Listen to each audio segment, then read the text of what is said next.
I would like to break down very quickly.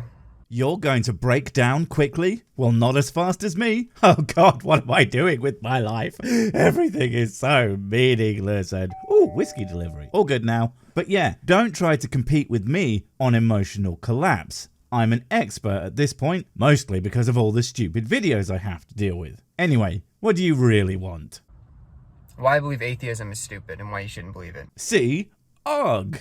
Anyway, okay, I thought I recognized you, and yes, this is the guy who apologized to all us atheblabs by not apologizing and basically continuing to call us all idiots. So if that was him trying to be apologetic, well, him actually trying to call us names is gonna be something else, I'm sure. So let's do it. It should be fun. You know, if you like mental anguish. In public schools, we were taught that this Big Bang, this chaotic nothingness, created everything. It created order. What the hell has that got to do with atheism? And or its stupidity in believing in it? Oh, that's right. F***ing nothing. My goodness, not an auspicious start when you make the most basic of errors. That being thinking any particular idea outside of one's personal incredulity to the claims of God fans is in any way directly associated with whether one does or doesn't believe them. It's almost like the person you are going to demonstrate to be stupid in this video is going to be you. What a shonk. And nothingness doesn't create order, it creates chaos. Prove it. I mean, aside from the fact that it is a meaningless statement, just because you say it doesn't mean that I have any reason to buy such a preposterous claim. How do you know nothingness creates chaos as opposed to order? If anything, nothingness is order in absolute perfection. I mean, consider the amount of fictional bad guys who want to destroy everything because it's oh so chaotic. Yeah, not good at wordings, are you, buddy? Everything that has a design has a designer. Everything that was made has a maker. It is impossible for something to make itself out of nothing. Well, then it's a good job that things don't make themselves, is it, buddy? And nobody is saying that they do. Where do you get your sciencing from? Is it scribbled on the stalls of bathrooms? Not exactly the most reliable sources, my dude. And even if it were accurate, I can hardly even remember my name when I'm squeezing out a gigantic turd into one of those things, whilst desperately trying not to let my junk touch anything. Although, conveniently, I can just chuck it over my shoulder. Also, everything that was designed has a designer. Okay, cool, that's fine. But that doesn't mean that everything that exists was designed. And unless you can prove that particular thing was with more than, but it looks like it was, I'm going to have to tell you to cram it.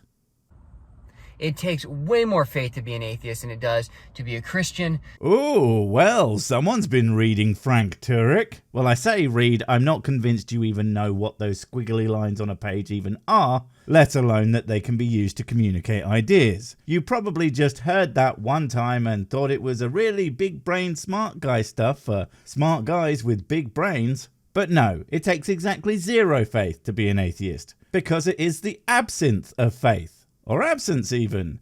And the thing you are absenting that faith in is other people telling you, hey, my God does the real. If I don't believe you takes more faith than I do believe you, then you guys must have negative faith. But since negative faith is impossible on the grounds of because I said so, then it must integer overflow to maximum faith, possibly resulting in 256 points in faith. And to be any other religion for that matter. The Bible says even a fool believes in God. Especially a fool. Although I thought the phrase was the fool in his heart knows God does the big real or something like that. But just because the Bible says that it's true, because it says that it's true, unfortunately doesn't actually mean that it is true. The because I said so clause just doesn't work here, unfortunately, mate. It only works for me. Again, because I said so. Hands are tied. And I believe that's the truth. And why do you believe that? Is it because you have some sort of faith? Because that's weird, as I don't have any faith in some ratchet old ass book written by morons. In fact, if anything, I have the minimum amount required to believe the thing actually fucking exists at all. But that it's true? Well, I think it takes more faith to be a theist than an atheist, because I am very clever, TM. Because in the heart of every atheist is a hatred for God, not unbelief. Every frickin' time with you people. You just hate God. As if a person couldn't possibly have a different experience of reality than you and yours. Do you know how agonizingly arrogant that is? Seriously, you can't even conceive of a person simply coming to a different conclusion about the universe than you. They must just be bad people and fucking morons to boot because of the sheer obviousness of it all. How about fuck you? It's suppression of the truth. It really isn't. And if you want to play the game of suppression of truth, you only have to look at religions throughout the centuries, and even today, especially with fundamentalist ideologies. I mean, you yourself are dismissing demonstrable facts about the universe because my book don't say that, and thus are suppressing actual truth because it doesn't align with the things you already believe. Congratulations! You're not just an arrogant idiot, you're also a hypocrite too. Keep it up. We're going to get fuckwit bingo. If you look at everything around us, even the beauty of childbirth. Oh my God, are you serious? I mean, the God real cause beauty is one of the most asinine arguments ever. But to leap directly to childbirth is freaking hilarious, frankly. Because A, have you seen a child being born? I'm not saying it isn't an astonishing thing, but pretty it ain't. And to go a step further, fun fact, do you know how many pregnantas and the parasites within die in every however long? Well, I'll tell you what they don't measure that in. It's not years, it's not months, and it's not even days. It's measured in seconds. 1 every 11 seconds. So that's 1 or 2 deaths from a God who apparently really gives a shit about abortion. I guess it's okay when he does it, eh? The beauty of conception. If you look at an ultrasound and you're telling me there's no God, I don't know what to tell you. First off, if this guy has ever concepted anyone, I would be fucking staggered. And looking at an ultrasound proves God? What are you, stupid? Never mind, that's me being stupid for even asking. This proves God. Motherfucker, I'm not even convinced that this proves a goddamn baby exists. Because it doesn't look like frickin' anything. I mean, seriously, if you tell me that you can see a baby in that, I'd call you a liar. Because that's someone's asshole. Also, I love the fact that he's using a man-made invention done despite God's complete inaction to get it done as proof of God. Maybe if he had his full name on the patent, you might have something. Genesis 1:1. In the beginning, God created the heavens and the earth. That is how the earth was formed. Genesis 0.0. In the beginning, some guy wrote a story about how the universe came to be because he really wanted people to believe in the God that he just made up. But they aren't gonna believe anything if you don't have a creation myth like all the cool kids do. But he wasn't creative enough to come up with one of the awesome ones with giants or dragons. But it'll do. I mean, idiots will believe anything. You can take God out of the schools. You can say that a lie is the truth and you can teach it to children. And then you can wonder why there's no protection in schools and why God has removed himself from schools.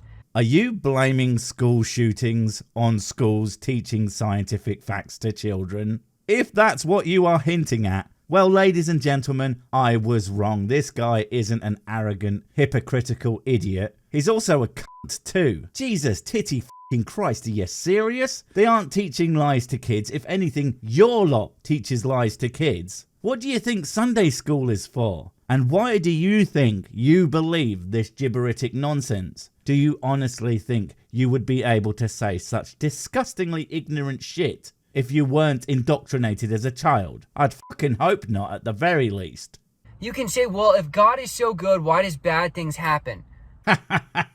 All is forgiven. You're obviously too fucking stupid to be malicious. A, if God is so good, why does he let this stuff happen? Just because people are using the brains he gave them? Doesn't sound that good to me. And by so good, you know your version of Big G is supposedly perfectly good, right? And all-powerful. Do you have any idea how much that screws up the believability when he never stops anything bad happening ever? Oh, and if you say free will, I don't just get bingo, I get to own the frickin' hall too. Because goddamn, you'll prove yourself more predictable than God, not doing anything about anything. Well, what is bad to an atheist?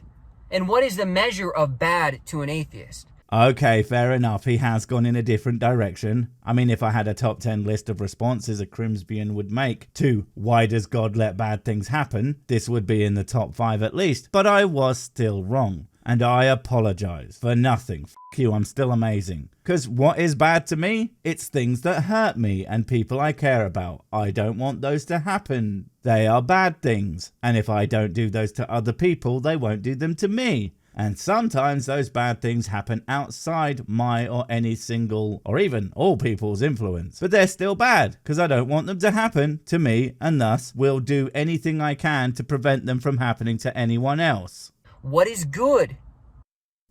Whiskey. If you are to define good, who can trust your definition?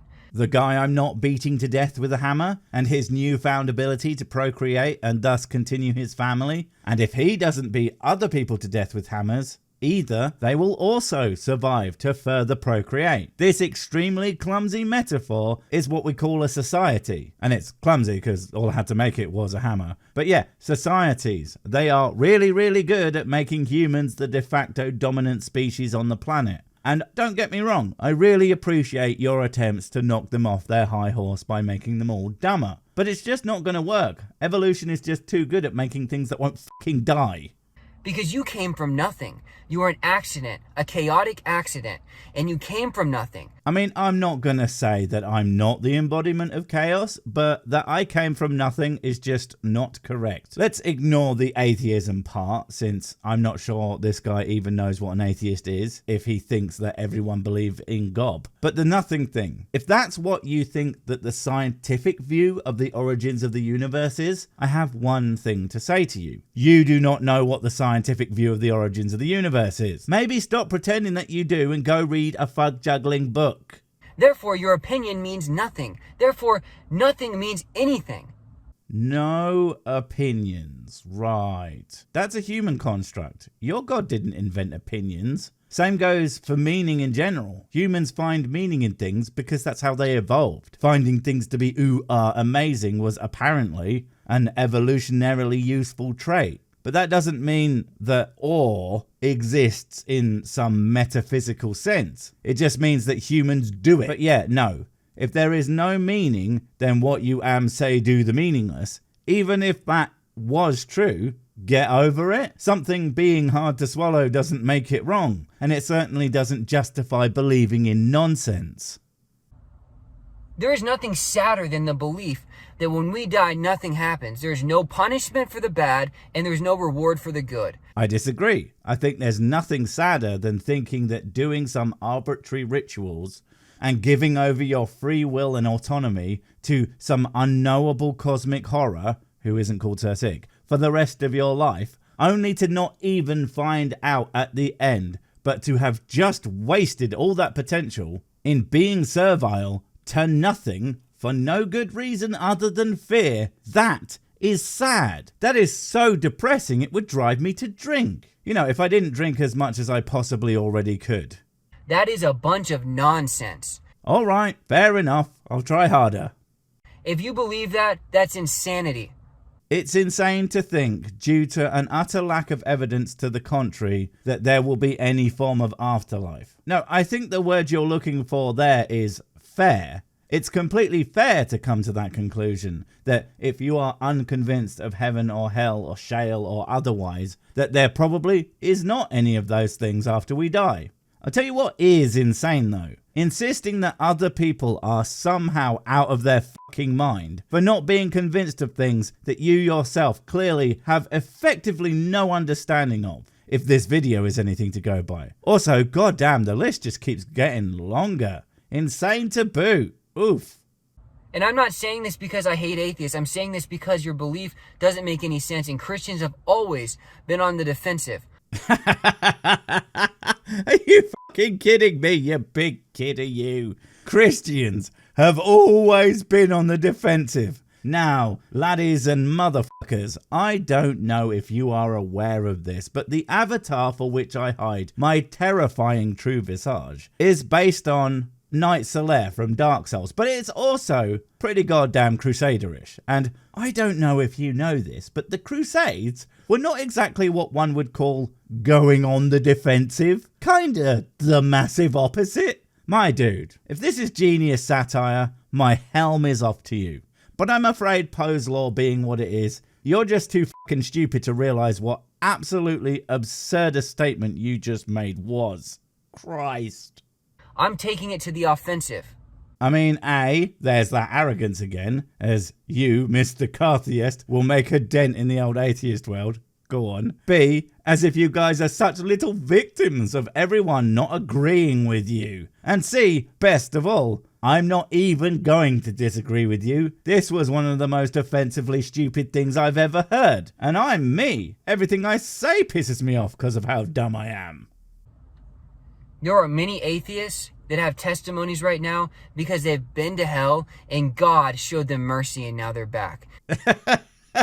No, there fucking isn't, you goddamn goof. That's your pastor lying to you. And even if he wasn't, testimonies are not freaking proof of anything. They are a thing that people are saying. And that's the end of that chain of evidence. Oh my God. That's so freaking funny. You don't have to believe me, but that doesn't make it untrue. No, what makes it untrue is that it never happened. And yet, ultimately, after all this, I think you were right to apologise. Not for insulting us in any way, but for the simple, undeniable act of being so incredibly stupid that you caused the IQ of the entirety of existence to decrease by multiple points. Stop bringing down the average, goddammit. Wait, before you go, I have something super important to tell you. It's life or death. It will change everything forever. Nope, wait, it's gone. Oh well, probably wasn't important. But while I have you, don't forget to comment, subscribe and notify. And if you want more of my smexy voice, check out Mrs. Six's channel Spoonstaff Stories, where I narrate and voice all the videos, and she does the work. And if you want to support the channel, check out the merch store for cool t-shirts, or check out Patreon, memberships and PayPal to support directly. Finally, follow me on the medias of social to get completely pointless guff and to keep up on the latest releases. Oh, I just remembered what I was going to tell you. Whatever you do, don't touch the